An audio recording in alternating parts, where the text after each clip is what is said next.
देश 'ਚ एमरजेंसी ਦੇ ਅੱਜ 50 ਸਾਲ ਪੂਰੇ ਹੋ ਚੁੱਕੇ ਨੇ। ਅੱਜ ਦੇਸ਼ ਭਰ 'ਚ ਬੀਜੇਪੀ ਸੰਵਿਧਾਨ ਹੱਤਿਆ ਦਿਵਸ ਮਨਾਈ ਗਿਆ ਜਿ ਕਿ ਮਰਦੇ ਦਮ ਤੱਕ ਅਸੀਂ ਇਸ ਨੂੰ ਨਹੀਂ ਭੁੱਲ ਸਕਦੇ। ਆਪਾਤਕਾਲ ਨੂੰ ਐਮਰਜੈਂਸੀ ਨੂੰ ਅਮਿਤ ਸ਼ਾਹ ਨੇ ਇਸ ਗੱਲ ਦਾ ਜ਼ਿਕਰ ਕੀਤਾ।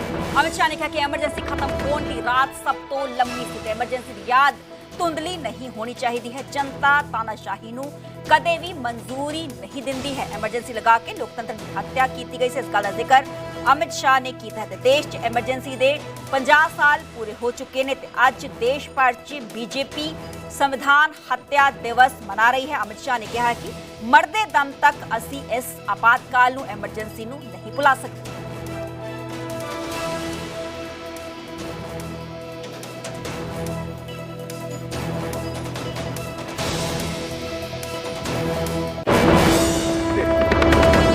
कोई डरकर चुप रहे होंगे, कोई कफन बांधकर लड़े होंगे, किन्होंने सहन किया होगा, किन्होंने समय की राह देखी होगी।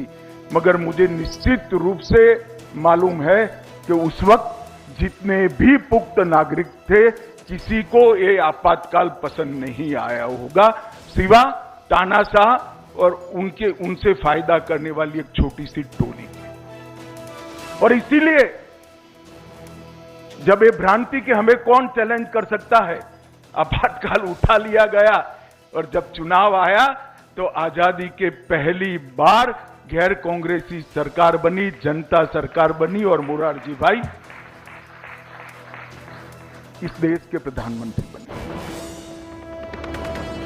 ਹੁਣ ਚੰਡੀਗੜ੍ਹ ਮੇਅਰ ਚੋਣ ਦੇ ਨਾਲ ਇੱਕ ਜੁੜੀ ਵੱਡੀ ਖਬਰ ਦਾ ਜ਼ਿਕਰ ਕਰ ਰਹੇ ਹਾਂ। ਚੰਡੀਗੜ੍ਹ ਮੇਅਰ ਚੋਣ ਤੇ ਪ੍ਰਸ਼ਾਸਕ ਗੁਲਾਬ ਚੰਦ ਕਟਾਰੀਆ ਨੇ ਇੱਕ ਵੱਡਾ ਫੈਸਲਾ ਸੁਣਾਇਆ ਹੈ। ਗੁਲਾਬ ਚੰਦ ਕਟਾਰੀਆ ਨੇ ਕਿਹਾ ਕਿ ਹੁਣ ਬੈਲਟ ਪੇਪਰ ਤੇ ਮੇਅਰ ਦੀ ਚੋਣ ਨਹੀਂ ਹੋਵੇਗੀ, ਹੱਥ ਖੜੇ ਕਰਵਾ ਕੇ ਮੇਅਰ ਚੁਣਿਆ ਜਾਵੇਗਾ।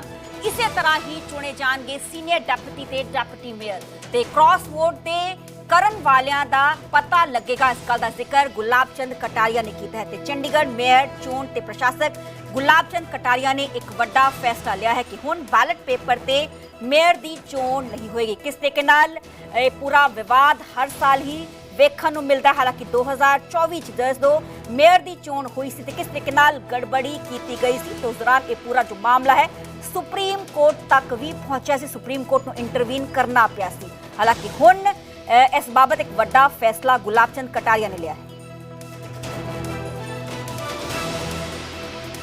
हमने आज कर दिया कि हाथ खड़े करके ही मेयर का चुनाव हो, जिससे एक तो उसकी जो सच्चाई है वो सामने आए। कई बार ये जो क्रॉस वोटिंग होती है, आदमी एक पार्टी से जीत के आता है, वाई पार्टी को वोट दे जाता है, इसका मतलब कोई न कोई आकर्षण वोट चेंज करने में हुआ है ना। ये सुचिता रहनी चाहिए। कम से कम इतना तो है कि मीडिया केस तो कर पाएगा कि किसने क्रॉस वोटिंग की। इस व्यवस्था को ठीक करने के लिए हमने इसको, जब उस समय इनका प्रस्ताव आया था उस समय तुरंत अमेंडमेंट करना संभव नहीं था, तो हमने पुरानी व्यवस्था जो थी उसके अनुसार कराया। अब हमको समय मिल गया, उसमें जो अमेंडमेंट करना है वो हमने करके और आज फाइल को क्लियर कर दिया।